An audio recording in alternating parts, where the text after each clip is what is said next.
Yeshaya, chapitre 21. Fardeau du désert de la mer.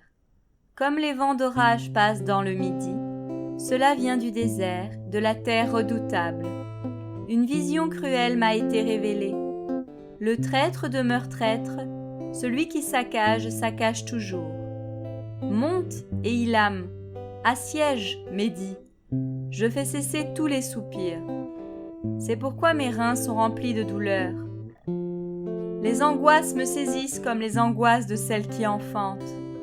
Ce que j'entends me déforme, ce que je vois me terrifie.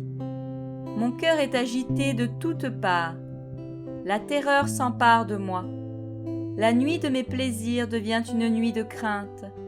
Qu'on dresse la table, que la sentinelle veille, qu'on mange, qu'on boive.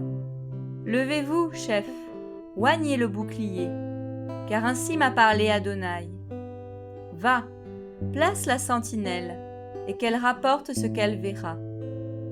Et elle vit un char, un couple de cavaliers, un char tiré par des ânes, un char tiré par des chameaux, qu'elle prête attention, avec grande attention.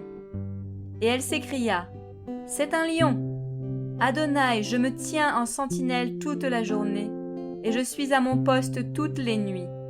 Et voici venir le char d'un homme et un couple de cavaliers. » Alors elle parla et dit, « Elle est tombée, Babel, et toutes les images gravées de ses Élohim sont brisées par terre. Toi qui as été battu comme du grain, fils de mon air, je vous ai annoncé ce que j'ai entendu de Yahweh Tsevaout, de l'Élohim d'Israël.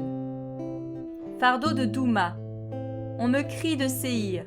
Sentinelle, qu'en est-il de la nuit? Sentinelle, qu'en est-il de la nuit? La sentinelle répond.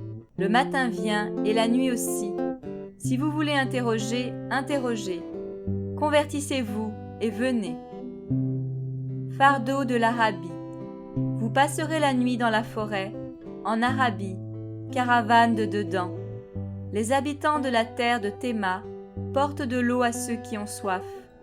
Ils viennent au-devant du fugitif avec du pain pour lui.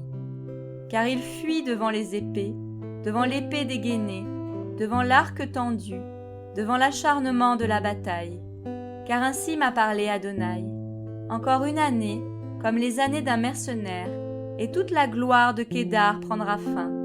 Et le nombre des vaillants archers, fils de Kédar, qui seront restés, diminuera. Car Yahweh, l'Élohim d'Israël, a parlé.